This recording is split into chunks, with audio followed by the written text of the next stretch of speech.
आज के वीडियो बहुत खास होए वाला बा। काहे से आज हम बात करब बिल्कुल भोजपुरी में, बिल्कुल सरल लैंग्वेज में। कंप्रेसर ओवर हीट काहे होला, स्प्लिट एसी रहे चाहे विंडो एसी रहे, कूलिंग ना कराला काहे। आज कंप्लीट डिटेल्स में हम बात करब एक एक करके, यह लिए वीडियो के पूरा देखियो। उससे पहले हम बतावल चाहिला कि अगर चैनल के सब्सक्राइब ना कर ले बाटा तो नीचे लाल कलर का बटन बा, ओ के दबा के सब्सक्राइब कर ले और बेल आइकन के प्रेस करके ऑल पर क्लिक कर ले, ताकि जितना भी वीडियो हम बनाई आगे चल के उतना सारा नोटिफिकेशन आप सबके मिल पावे। तो हम टॉपिक के बात करत थी कि कंप्रेसर ओवर हीट काहे होला, कंप्रेसर बार बार गर्म काहे होला, गर्म होके बंद हो जाला। जैसे कभी कभी सब देखले होबे कि कंप्रेसर 2 मिनट चलाला, 1 मिनट चलाला, ओकरे बाद गर्म होके बंद हो जाला। और फैन का होला, फैन चलत रहाला। आखिर रीज़न काहे होला ऐसन, तो एक रीज़न होला कि एसी में चाहे विंडो एसी रहे चाहे स्प्लिट एसी रहे, ओमे का होला कि कैपिलरी लगल रहाला और कैपेसिटर लगल रहाला और फैन मोटर लगल रहाला। अगर स्प्लिट एसी के बात कइल जा तो हमें 2 पार्ट में बटल रहाला, एक इंडोर जो रूम के अंदर लगल रहाला, एक रूम के बाहर जो आउटडोर जिसमें कंप्रेसर लगल रहाला। तो 2 भाग में बटल रहाला। तो आउटडोर में जौन होला, जौन घर के बाहर लगल रहाला, रूम के बाहर, वहाँ कैपिलरी लगल रहाला। इमेज में आप सब देख सकते हैं कैपिलरी लगल रहाला, जौन कि अगर बंद हो जाला कैपिलरी का रास्ता जो होला रेफ्रिजरेंट पास करे करथिन, गैस पास करे करथिन, कैपिलरी लगल रहाला, जौन कि ओकर नाम में है कंट्रोल डिवाइस वो रहाला। जिसे का होला कि ओकरे रास्ता से गैस जब धीरे धीरे करके पास होला तब इंडोर में जाके कूलिंग होला और आउटडोर में हीटिंग होला, वही कैपिलरी की वजह से। अगर कैपिलरी ब्लॉक रहा था, कैपिलरी अगर चोक रहा था, तब कंप्रेसर बार बार हीट होके बंद हो जाई कैपिलरी। एक ही लेकिन लास्ट में चेक कइल जाला। काहे से कैपिलरी चेक करे करथिन, पूरा गैस उड़ावे के परी और दूसर कैपिलरी लगावे के परी, ए नाते लास्ट में एक चेक कइल जाला। पहले कैपेसिटर चेक कइल जाला कि कैपेसिटर हमारा कमज़ोर त नहीं बा। कैपेसिटर अगर कमज़ोर रही तो ओकरे वजह से भी कंप्रेसर गर्म होके बार बार बंद हो जाला। अगर कैपेसिटर सही बा तो इंडोर का जोन ब्लोअर रहाला ना, ब्लोअर आप इमेज में देख सकती, ये ब्लोअर का स्पीड अगर स्लो रही, यानी कि धीरे धीरे अगर चलत रही ब्लोअर, तो उसके वजह से भी कंप्रेसर ओवरहीट होके बंद होला। काहे से सक्शन लाइन पे आइस जमाला, कूलिंग कॉइल पे आइस जमाला और कंप्रेसर के ऊपर लोड पड़े लगाला ज़्यादा, जिक्र वजह से का होला कि कंप्रेसर गर्म होके बार बार बंद हो जाला।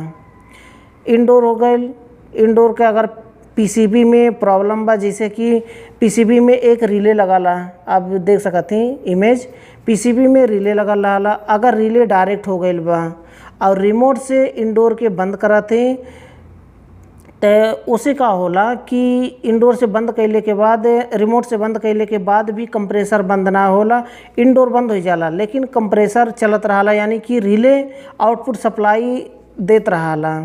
तो ओकरे करथिन पीसीबी रिपेयर करे के पड़ेला, यानी कि रिले चेंज करे के पड़ेला। ऑलरेडी यह टॉपिक पर हम वीडियो बना चुकल बाटी, नीचे डिस्क्रिप्शन में लिंक मिल जाई, वहाँ से क्लिक करके वीडियो को देख सकती। तो रिले कैसे चेंज कइल जाला, पीसीबी रिपेयर कैसे कइल जाला, कैसे फाइंड कइल जाला पीसीबी में का फॉल्ट बा। तो ये हो गई, रिले हो गई। अब हम बात करते आउटडोर के। आउटडोर में कैपेसिटर चेक कैली। अगर आउटडोर के फैन मोटर अगर स्लो चलाता, फैन मोटर आउटडोर का जो कंप्रेसर के पास में लगल रहाला, अगर वो स्लो चलाता या फिर नहीं चलाता तो ओकरे वजह से भी कंप्रेसर बार बार गर्म होके बंद हो जाला। जैसे कि हम एक्सप्लेन कर देती है कि आखिर काहे आउटडोर का फैन मोटर अगर नहीं चलता तो काहे गर्म होके कंप्रेसर बंद हो जाए। यह नाते कि कंडेंसर में जब गैस जाला रेफ्रिजरेंट, तो कंडेंसर में बहुत ज़्यादा हीट होला, कंडेंसर में बहुत ज़्यादा हीट होला। काहे से वो कंडेंसर में जो गैस जाला वो वेपर में रहाला और ओकरे आगे कैपिलरी पतला सा पाइप लगल रहाला, जेमे से गैस रेफ्रिजरेंट धीरे धीरे करके पास होला और कंप्रेसर का कराला कि जल्दी जल्दी पंप करके तो फेंक देला, तो सारा रेफ्रिजरेंट कंडेंसर में जाके इकट्ठा होला। अब इकट्ठा होने की वजह से वहाँ कंडेंसर में बहुत ज़्यादा गर्मी होला, तो वही गर्मी के बाहर निकाले करथिन फ़ैन मोटर लगल रहा आउटडोर में। अगर वो फ़ैन मोटर अगर ना चलाता तो ओकरे वजह से कंप्रेसर बार बार हीट होई। एकरे साथ में कि चेक करे के बा कि कंप्रेसर खुद तो ख़राब ना ही बा। कंप्रेसर अगर ख़राब रही तो ओकरे वजह से भी कंप्रेसर बार बार गर्म होके बंद होई। जैसे कि अगर रनिंग बेंडिंग अगर कमज़ोर हो गई बा कंप्रेसर के, तो थोड़ा देर चलत चलत चलत एम्पियर धीरे धीरे दे के बढ़त एम्पियर, ओकरे बाद कंप्रेसर हीट होके बंद हो जाई। तो ओके चेक करे करथिन कंप्रेसर के डायरेक्ट स्टार्ट करके देखे के पड़ी कि कितना एम्पियर लेके चला था। अगर नॉर्मल एम्पियर जैसे कि अगर 1.5 टन का एसी बा, 1 टन का एसी बा, 2 टन का एसी बा, तो 1.5 टन का एसी कम से कम 6 एम्पियर से लेके 8 एम्पियर के बीच में रहे के चाहिए।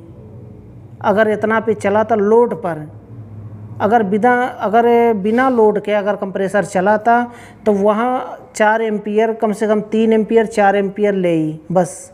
अगर लोड का मतलब बिना लोड के मतलब इहो समझ लें कि एक मतलब का होखे।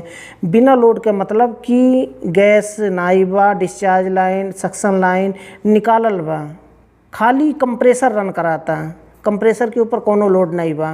और लोड का मतलब कि सक्शन लाइन भी जुड़ल बा, डिस्चार्ज लाइन भी जुड़ल बा और गैस भी रन कराता। कंडेंसर में जाता, कंडेंसर से लिक्विड लाइन के रास्ता से इंडोर में जाता, इंडोर से वापस सक्शन लाइन के रास्ते से वापस आवाता। तो एक ही लोड कह लें। कंप्रेसर लोड पे चलाता, चाहे रेफ्रिजरेटर हो, वाटर कूलर हो, एयर कंडीशनर हो, विंडो एयर कंडीशनर हो, कोनो भी सिस्टम हो, रेफ्रिजरेशन सिस्टम यही तरह से काम कराला।